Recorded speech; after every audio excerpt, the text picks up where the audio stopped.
Hey everybody, this is actually being filmed with my webcam, not my camcorder like I usually do because I prefer it. I love that thing, but I want to do some screen share for this one, and so I did some audio testing. Hopefully I'm coming through clearly on this video. I know this room doesn't have good acoustics, but I'm going to respond to a specific request from Kizzume, and in order to do that, I'd like to sum up where we've gotten in this whole conversation. Link in the description box to the whole playlist, right? There's been a back and forth, right? And we've disagreed on some things. I'm going to sum them all up, and then we'll set them aside, right? So where we still disagree, okay? Firstly, we disagree on slogans that unsettle. And I'm not sure what I'm going to name this video, but they've been in the theme of unsettling this whole time. You can look at the whole playlist, but it might be Kizzume fears the planet of the matriarchs. I don't know, right? But I like slogans that are unsettling, and Kizzume would put that aside in favor of saying exactly what you mean with the slogan, right? And so he holds that dismantling whiteness and defund the police and dismantle capitalism misrepresent the underlying policies, and therefore they're causing harm to their own causes. And I say that they do accurately name the systems of power that they're fighting, right? And the discomfort that they cause is a feature of those slogans. It's not a bug, and the systems themselves, they rely on euphemism. They rely on you policing your own speech in order to exist. If you attack them with these slogans, then they are brought to light, okay? So we disagree on that issue, right? That's one. We also disagree on the responsibility for misunderstanding. I truly believe that there are some willfully ignorant fuckers in this world, right? They will take whatever you say as a slogan and they'll misinterpret it every which way just to piss you off. But Kizzume thinks that the people on the left, the leftists, they bear the primary responsibility to choose wording that the median listener, the people in the middle, won't misconstrue, right? And I think that the oppressors in power will predictably, every fucking time, every chance they get, they will distort any wording that threatens them. Our job is to pair these bold slogans like dismantle capitalism or dismantle whiteness with relentless policy translation right after we say them, not to pre-sanitize our analysis of these structures that we're fighting in order to make them happy or comfortable. We're trying to cause them discomfort, okay? Kizzume and I disagree on that, okay? We also we disagree on capitalism's core, right? Kizzume sees exploitation as a fixable side effect that you can just rein in with regulation.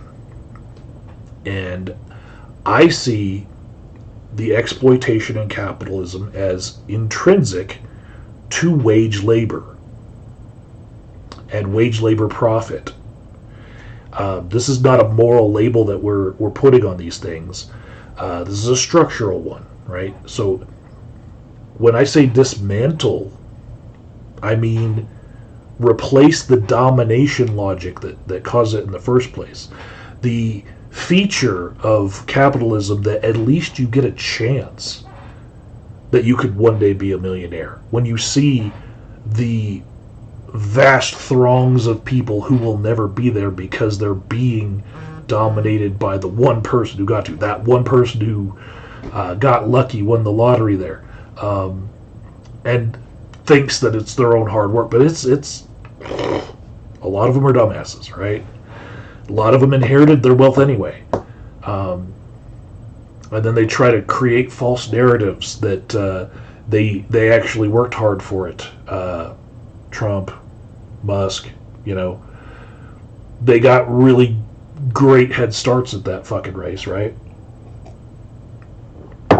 So I think you need to replace the whole domination logic altogether. Like, it's not okay that one person has offensive levels of wealth when everybody else is fucking poor. You need to replace that aspect of it. Don't just sand the edges of the capitalism we have and say, oh, well, it would be okay if, everyone who was poor just got uplifted a little bit if we fixed it. No, you could give reparations to everyone who's making under $100,000. You could give stimulus checks. You could give whatever you want to people. The system is set up that within 5 transactions, those rich people will end up with the money in their hands. Whatever money you give to the people in the system that we have will end up in the hands of the rich within 5 fucking transactions. That's why they all got richer during the pandemic when these stimulus checks were handed out.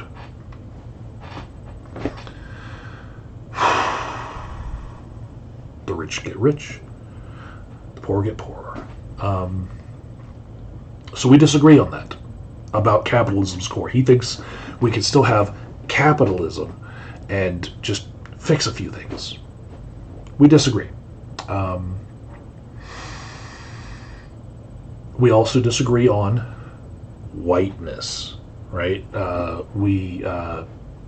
He prefers renaming that target to avoid confusion with people who have lighter skin, right?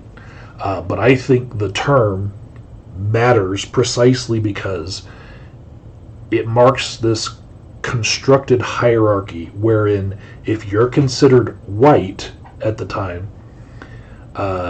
you have access to power. And who is white at different times in history didn't really matter on skin color per se, right?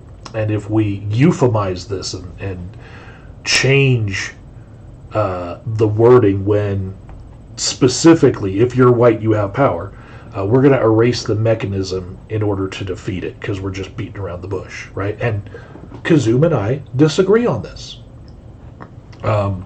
And the last disagreement that I will say, I didn't bring up in my previous videos, but it's come to my attention that Kizzume and I disagree on movement strategy, okay?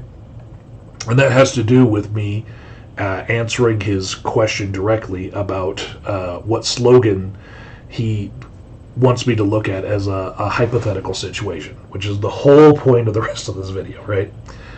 But Kizzume and I disagree on movement strategy because he prioritizes like broad legibility of slogans at the slogan layer. Like immediately when you get the slogan, you're going to know everything about it, right? And I'm prioritizing a whole ecology in a movement, right? Where there's different layers to this thing. There's the person who has the radical edge, and then there's the reformers, and then there's the policy wonks, and then there's the legislators, and then there's the good orators, and then there's the talk show hosts. Like, you got it all of it put together, right? Each one has a distinct role in this, right? Even Kizzume and I talking right now, right? We have a role in this. And so there's translation bridges between them, right? all of this is important for the whole movement. All right. So, as far as directly giving Kizzume exactly the video that he asked for, right? Let me do this. This is why I'm on my webcam, so I can screen share. He said, "What if last century people were to have used the phrase Matriarchy Now to get women the right to vote? Do you think that would have went over well? Would you still blame the people who immediately turned off once they heard the phrase? Would you blame it on Republicans and right-wingers, or would you agree that that phrase was poorly chosen?" Right? Those are his exact words. Just read them off the comment on my channel. You watch his video, the one before this on the playlist too, right? Don't skip either of us, please. But just to refresh my memory on stuff like this, I went ahead and looked at some 1920s slogans, right? You know, equality for women, votes for women. We are the 51% minority. That one sounds familiar.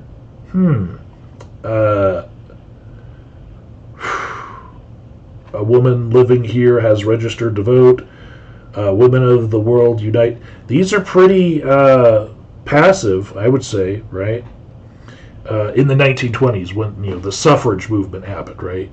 And just looking at a couple of them were a little bit stronger, like free abortion on demand, right? And just using the word socialist worker party candidates and all that. Let's see. That looks like it was later than the 20s. Look at these clothes. This is 60s, 70s, right? And they were saying things like New York radical feminists, don't cry, resist. A lot of stronger wording. Here's an Angela Davis sign right here. But yeah, I'm looking at this woman power slogan right here. This was probably 60s era, because look, Vietnam, with the women of Vietnam are our sisters. 60s, 70s, right? And then man reparations. Yeah. I don't see us having to pay women for oppressing them as men for, centuries. It's not something that's going on, right? So that slogan didn't work, but they did get stronger over time, right? And I will say that maybe there's a reason why things took so, not pushing hard enough, but maybe they were just products of their own era, in that they had this sensibility of civility, that they didn't want to seem too brutish. Anyways, so before I get started on what I think Matriarchy Now would have done in the 20s, all through a lot of the civil rights for women movements, and through to about when Kizzume and I were born, and women got the right to have credit cards on their own, right around the same time, because we're all crusty white dude fucks, right? So Kizzume acts like he just pulled Matriarchy Now out of his ass and invented it, right? And I feel like, as an ally to feminists, it's important to point out that slogan actually existed before, okay? So right here, this is an art website for Sophie Tannhauser, and this right here, this Matriarchy Now shirt, that's being worn by Nadia Tolokonikova. And if you don't know who that is, she was one of the members of the punk band Pussy Riot. You might have heard of them. Maybe not if you don't know a lot about activism, but they're popular like 10 and 20 years ago, right?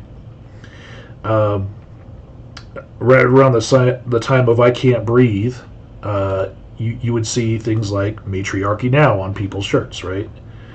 Um, Lots of boobies there, and Matriarchy Now, right? This is basically a gallery of the Matriarchy Now movement, and it didn't get far, but I will say that if you get Nadia right here from Pussy Riot wearing your T-shirt, that I would say is the equivalent of if you got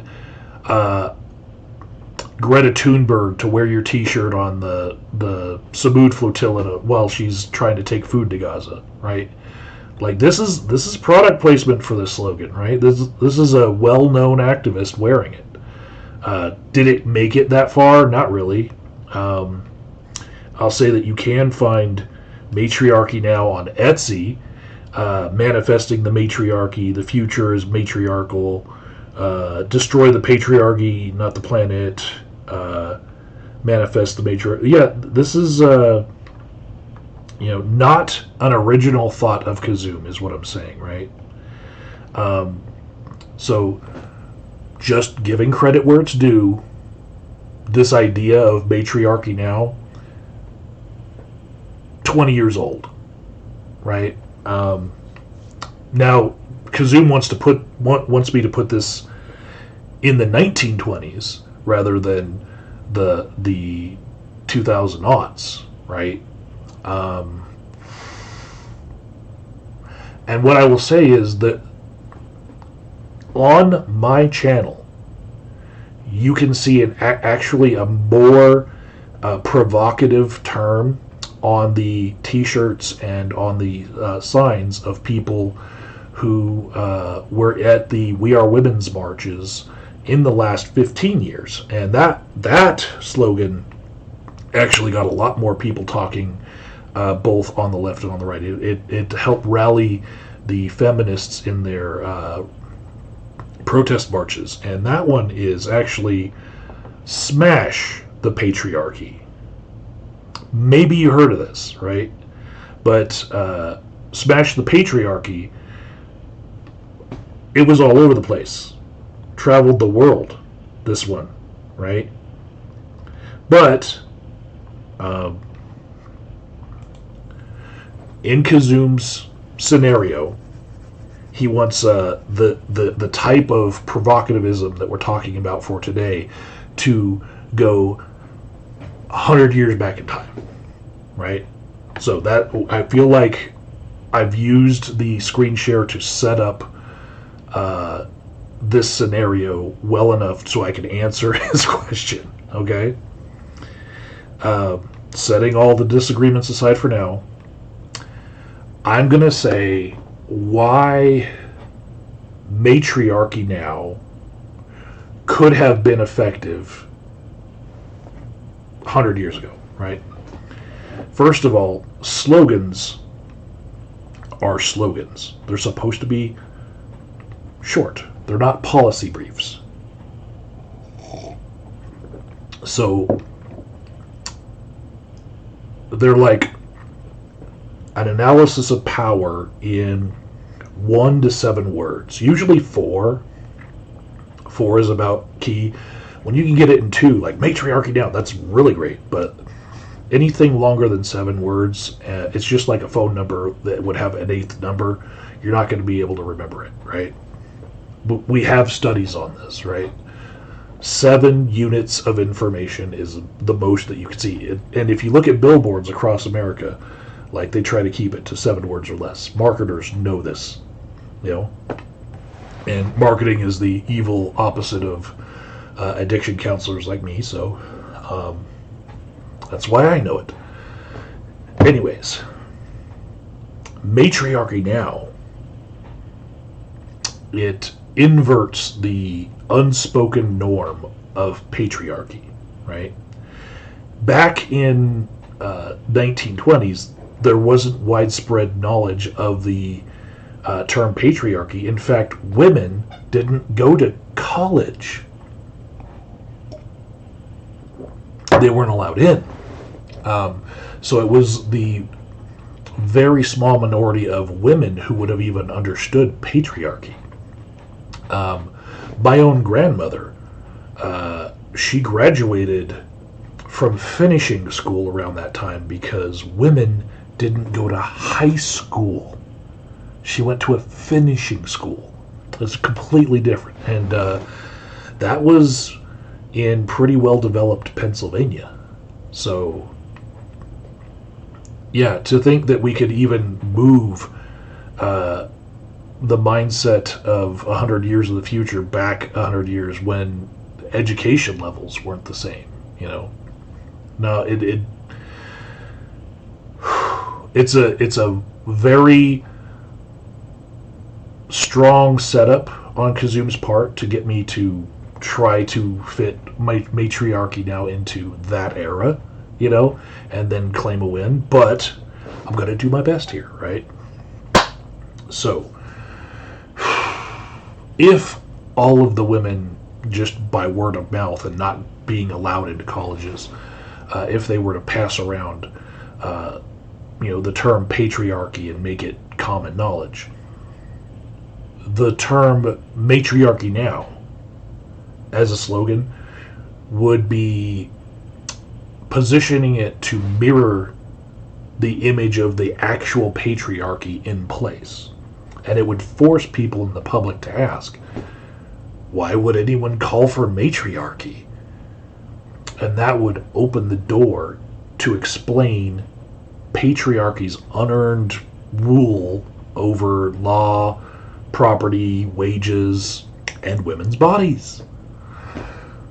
So, inversion as a mirror is kind of like a rhetorical crowbar. Okay? It forces open conversations. Right? And as a parallel, I'm going to say that Kizzume, you in these previous videos said that you like the Black Lives Matter slogan. And I'll say that it evolved from something when we were born, which was people raising their fists and saying, Black Power, Black Power. Right? Why did they do that? Because they were mirroring that people were also doing white power. Okay? Please nobody clip either of those into some weird fucking video. I've seen people clip Kizzume shit, and I'm trying not to do these videos with fear of being taken out of context. But I know that I'm leaving myself open to a lot.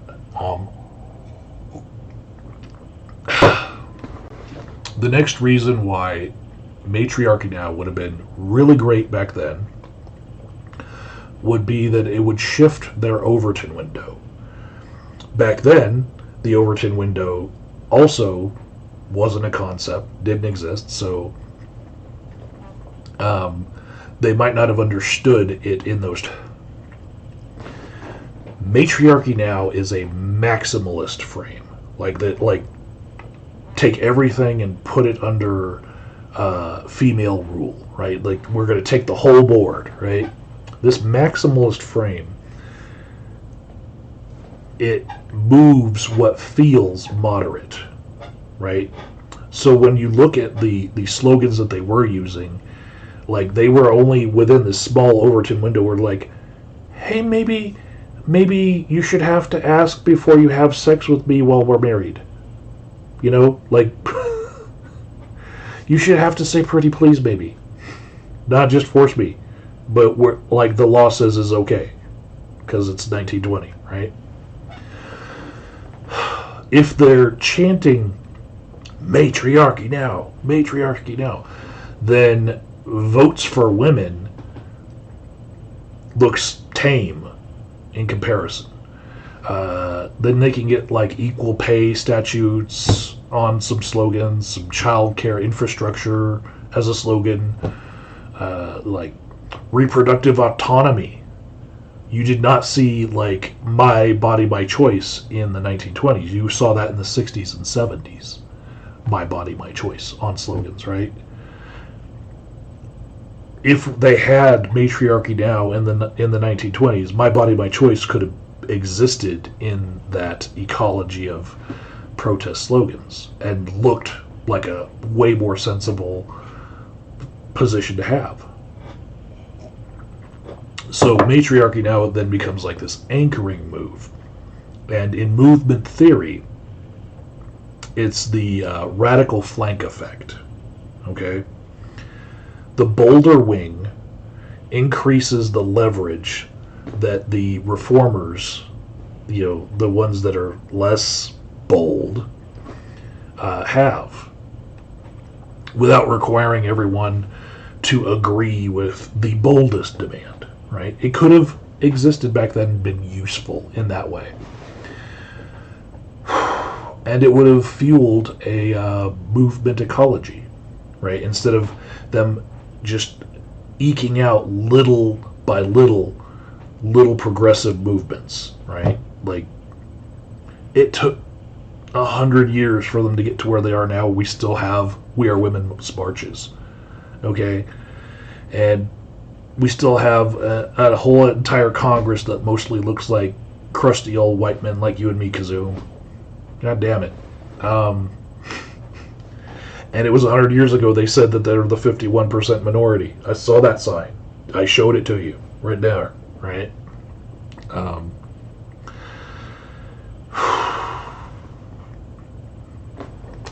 Kizzume, if I'm taking this Matriarchy Now slogan and putting it on a couple of signs, I'm not putting it on all the signs, right? Because successful movements aren't monolithic, right? So if I go back here and show you all these signs, they're all different, right? Ooh, look at this one. It's hard to get equal rights for a piece of meat. That was kind of provocative, I think. But yeah, equality. The time is now. Equal rights for all. Votes for women. Yeah. Yeah, they were all different, right? So I'm not saying that Matriarchy Now would be on every freaking sign, right? Which you might have thought in your question that might have been what you're asking. No, I don't think it would have worked if it was on every sign. But if it was as a part of all the other signs, yes, I think it would have worked. Because successful movements are not monolithic, right? They have the radicals that they state the uncompromising vision. No compromising. We're going to take everything that we want, right? And then the reformers who translate that into winnable steps, right? And then like other inside actors in service who kind of implement things. Matriarchy Now would have like energized the base and the culture makers, just like Smash the Patriarchy got people to come out and protest with them because it was so strong. They wanted to make that strong voice heard, right? But nobody was doing any like smashing of anything, really. It just got people to show up, and then they actually were trying to do reasonable things behind that. And there were people who showed up to those protest marches, and then they would end in like the Greek Theater downtown in Denver, where people would have speeches that were actually well organized and reasonable, right?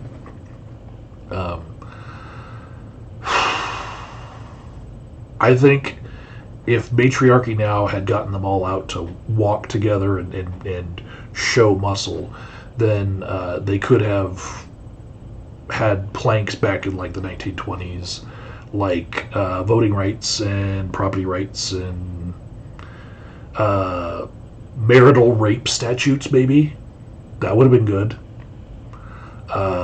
Anti-discrimination laws against women in the workforce, because in the 1920s they weren't in the workforce like they were during World War II, which kind of reshaped our country, right? So it's like a lot of times they weren't even allowed to have jobs or bank accounts back then. They could have talked about an Equal Rights Act all the way back then. If they had only pushed for a lot more with some of the sides. And my point here is like a role differentiation, not like one fucking slogan doing every job. Okay? You can't put all the meaning of the entire movement into 1 to 7 words. It's just not going to happen.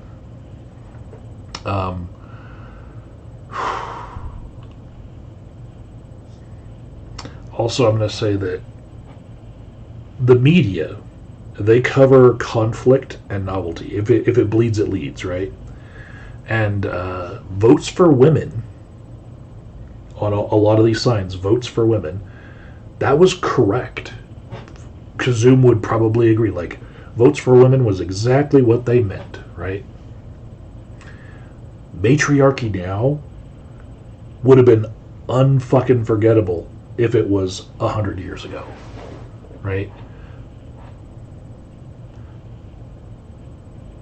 Memorable frames survive attacks because they're talkable, right? A good slogan has to be repeatable by supporters, right? You have to be able to chant it, right, while you're walking down the street. And it has to be inescapable by the opponents on the other side. Because let's just call out Anita Sarkeesian right now. Her fame is because the haters were watching, right? You can still hate it and help to spread it, right? It's part of a reach strategy. And they hated her. She got more popular.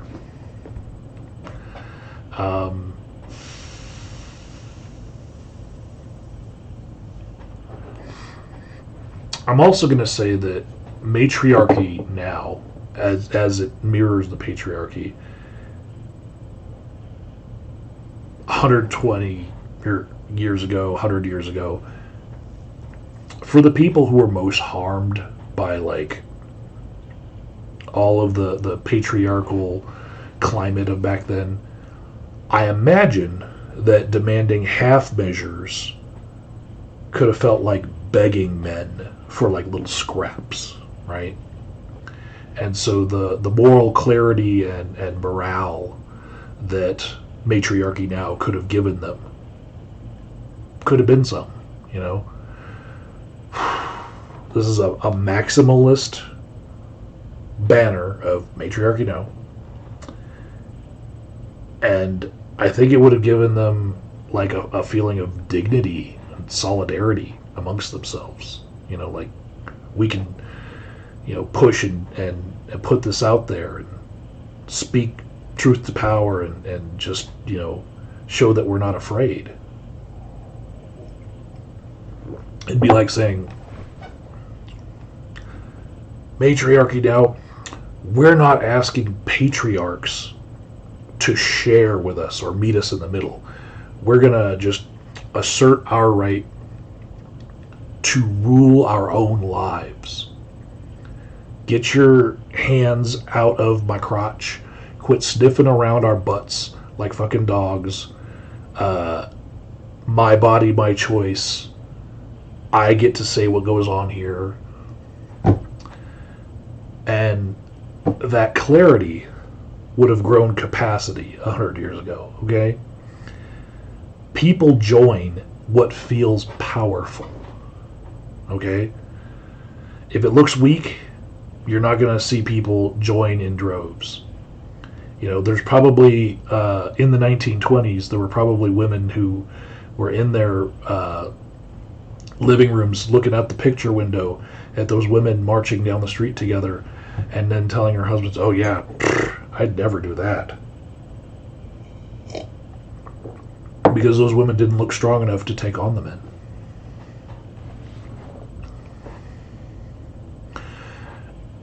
And just like you and I, Kizzume, are talking right now, this could have been pedagogical. It was a possible teaching moment, right? Matriarchy Now would have provoked the question, what would that mean, right? And I don't think the answer would have been reverse oppression, right? Although, when I first heard Kizzume say it, before I did the research to find out that somebody else had said it 20 years ago, when I first heard Kizzume say it, I thought Matriarchy Now would mean look at every place that there's patriarchy and put matriarchy in and see if it works. Right?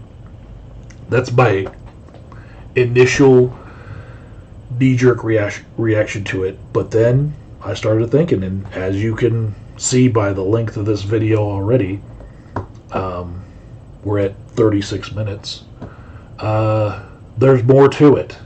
It gets deeper. And I like chewing on this one. So yeah, the answer wouldn't be just like reverse oppression, like the women are now going to oppress the men. It would be, well, if the women get a chance, a voice at the table to do some leading for a while, we're going to recenter care. We're going to recenter consent and recenter like what laws are for like reproductive rights and for the economy. And that would be something like a teach-in. Seriously, that would be a moment to be able to, spread ideas and things in patriarchy that are really harmful to women, like coverture, right? Coverture is like, it's not a word that we use a lot anymore, but it basically means that when a woman gets married to a man, she then becomes part of the man and she's covered underneath that man. Like, she takes his name, he can speak for her, he gets certain rights over her that have, changed over time. But back then in the 1920s, it meant she gave it up whenever he wanted, right? And there was no calling it rape. So yeah, coverture was bad for women. Wage gaps, domestic violence, to the moon, Alice, reproductive coercion, a lot of date rape. And it would have had people talking about how to do some concrete repairing of all of that culture. We got to a point where a lot of that has been fixed, and it could have been a lot quicker if we had stronger slogans.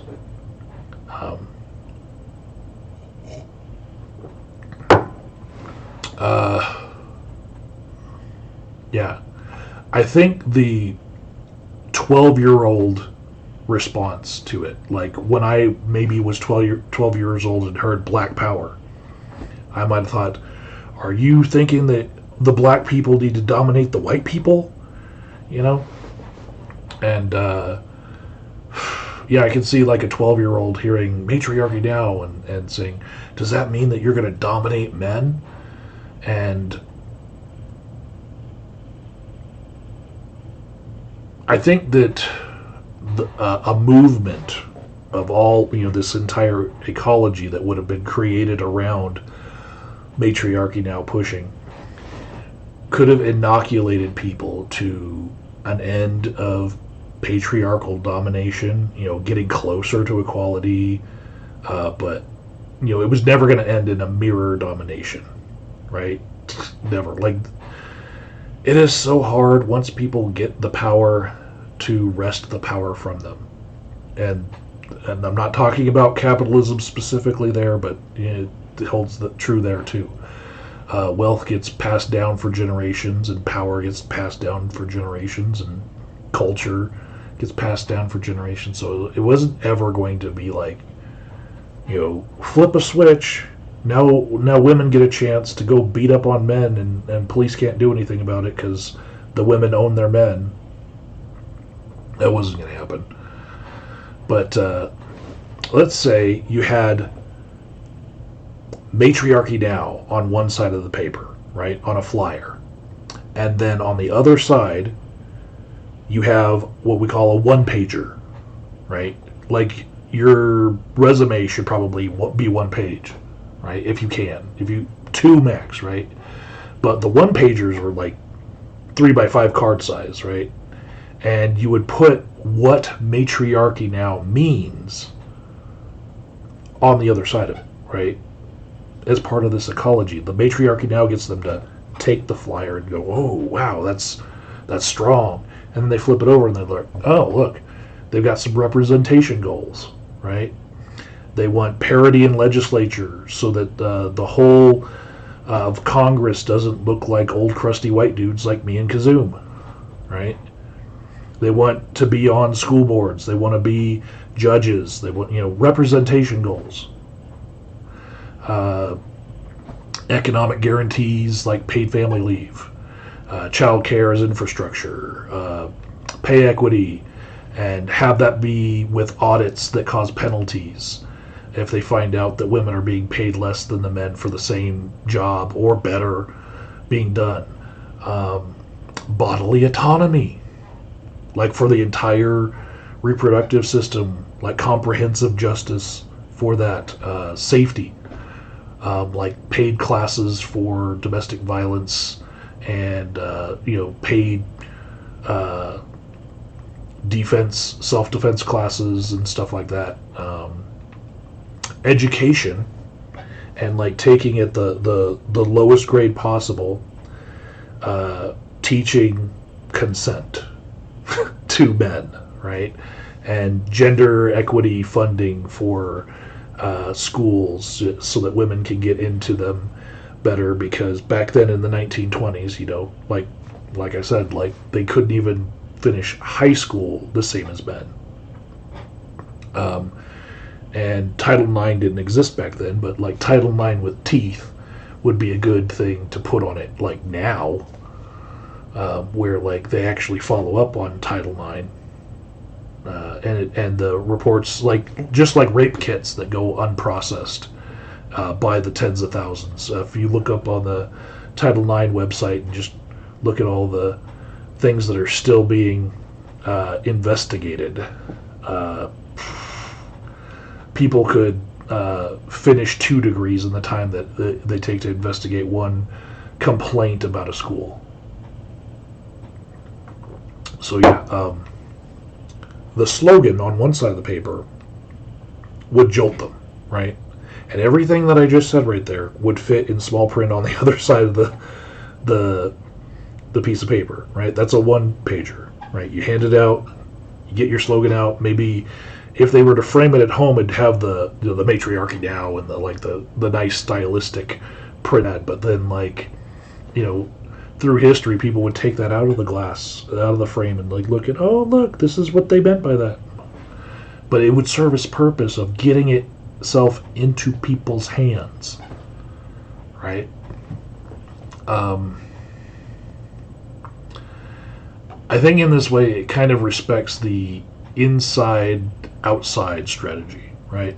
Because movements, they win with 2 clocks, right? You got the agitators and you got the legislation, right? The outside's job is to make the status quo untenable, right? Not make them comfortable. Not give them slogans that make them say, oh, well, there's nothing to that. We can let them march down the street and not even think about them, right? The inside's job, after the outside makes things uncomfortable for people, is to convert that pressure into a statute, right? Into actual change, right? Matriarchy Now does that outside pressure. It does the first thing. Votes for women, the vanilla votes for women that you see in all the pictures, that does the inside job work, right? Equal Rights Amendment, Pay Transparency Act.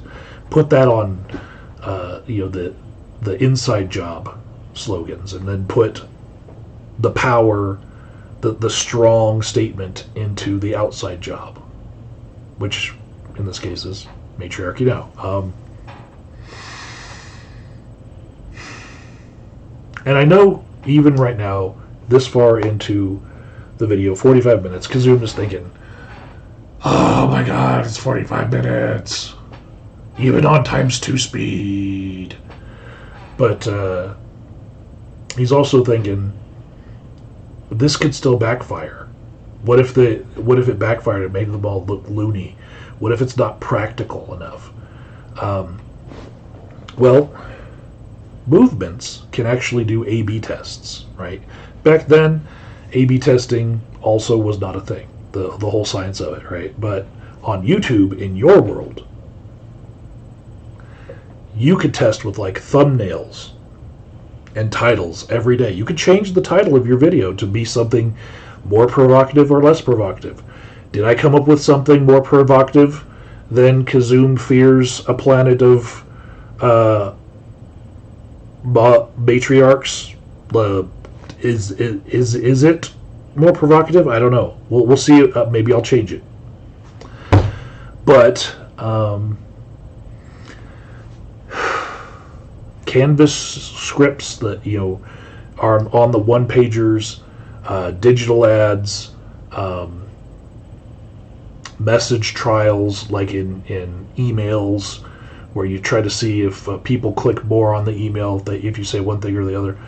You could have back then tried, in some cases, putting out Matriarchy Now, in some cases, Votes for Women, and put it in target audiences, and then if it underperforms, you get rid of it, right? These slogans come and go, like "Smash the Patriarchy." When was the last time you heard that? I haven't heard it in like 4 or 5 years, right? We're talking, it had its heyday between, I'm going to say 2015 and 2018, okay? And then it just it wasn't working anymore, so they kind of retired it. It's like the Ninja Turtles saying "Cowabunga" at the same time Bart Simpson was saying "Cowabunga." When's the last time you heard Bart Simpson say "Cowabunga"? Radical or tubular,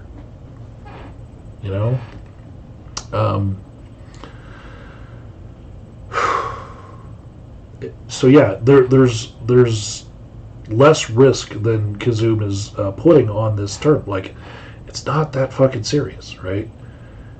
If it underperforms, you retire it. If it mobilizes people and moves the Overton window and you actually see improvement with it, then you keep it in your toolbox of things that you can say, right? Right now, I'd say "Smash the Patriarchy," retired. It's like, old news, 8 to 10 years old, and now it's "Punch Nazis," right? "Yes, It's Okay to Punch Nazis" is a great punk song that's taking off virally on TikTok, and it's kind of taken the lead as far as what tool in their toolbox they're using to get their message across. Now, why do they say that? Because right now, I think the women's movement thinks that fascism is more of a problem than patriarchy. And so the two are definitely linked. There's some overlap. But I think, yeah, they're seeing that there's a need for a different slogan, and they're running with that. So, yeah, you don't have to put this importance of this is going to be on your permanent record for all of history. Your movement had this slogan, and they were using it. If that were the case, people would never have picked up MAGA, because the earliest pictures I can find of "Make America Great Again" are on Klan rallies in their marches, okay? Like, literally. And then Reagan revived it, and then Trump used it. That's where it popped up in history. Like, if slogan didn't have this dynamic meaning to it, then if it was permanent, then yeah, people would make a lot more comparison to those hooded people who originally used that slogan, and the red hats that use it now. And maybe they should. Maybe this is a point where Kizzume could win me over on that. But also, I'm going to say,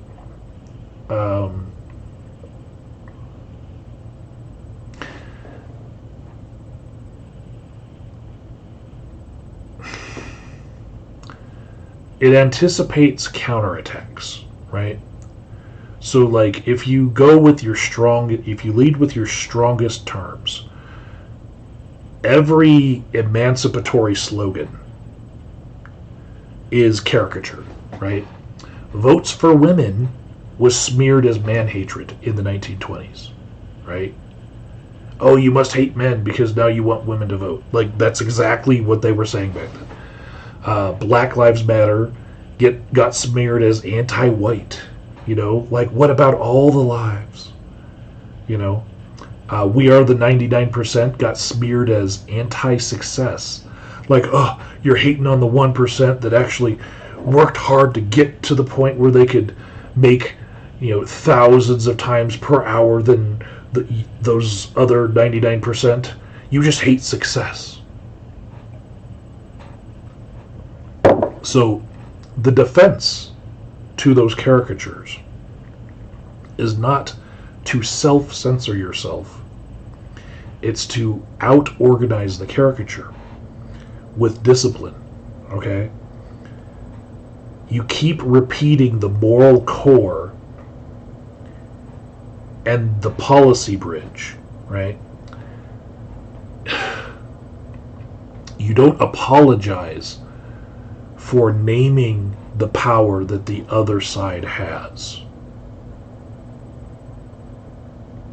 You get me? I'm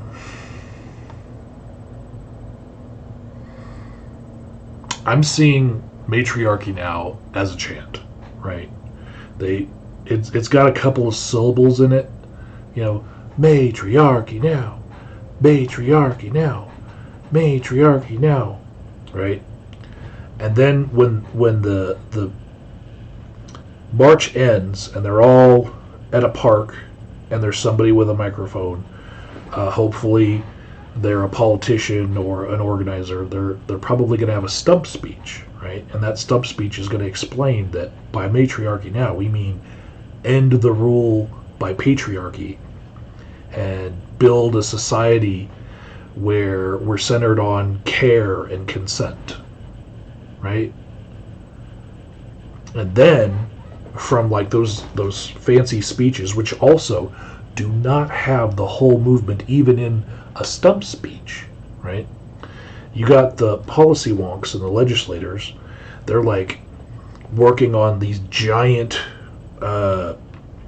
legislative proposals where they're like equal rights passage, that's what we need, and paid parental leave, we'll write a bill for that, and universal child care, and pay equity enforcement, and damages for women who get found to have been paid less than men when they're doing more work than the man right next to them, and reproductive justice reform, blah, blah, blah, blah, right?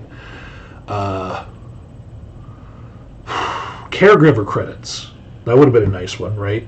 A lot of women at that age, in that era, the man worked, and then the woman had to stay home with the children. And if the man were to pass away, and he was the one who had all of the credits in Social Security for working, and she was never working, then where does that leave her? Well, we do have a system in place where if she doesn't remarry and she just stays a widow, then maybe she has access to that guy's Social Security, right? But if she remarries, she loses that, right? And maybe the guy that she remarries to, then he didn't have as many credits in his Social Security. So like just all that time she spent as being the trad wife, right? she gets no credit for it in Social Security. So they'll write up this whole law about how do we fix this shit, right? But none of that stuff happens at the slogan level or even the speech level, right? These are long, boring piles of paper, right? Hundreds of pages long. There's a lot more that goes into them, right? Than just what you can get in like 1 to 7 words. So this is how a slogan becomes a platform that a majority can live inside. Okay? So, just closed up here because I'm at 55 minutes. I don't want to go longer than an hour. I achieved that the last time. We were under an hour. So, Kizzume and I still disagree about the risk and reward of provocative language, and that's cool. That's cool. We're going to put that down for a bit. We're going to talk about these fun things like whether or not Matriarchy Now would have been good for women's movements, even though we're two crusty old white men discussing what women should do with their own fucking movements. The irony there is not lost on me, right? We're going to put that down for a bit. We're going to keep being friends. We're going to do some table talk behind the scenes, right? And he's going to steel man my arguments. I'm going to steel man his arguments. It's going to be fun. But, yeah, Matriarchy Now could have been more than just a gotcha or like a shock thing. I want to say that the shock value of it has strategic value, and that reveals the structure on the other side. And when people put their eyes on that structure, they say, hey, wait, is that right? You know? And I hope that I've shown that, even by Kizzume's own hypothetical that somebody else came up with 20 years ago. Yeah, I beat my last time.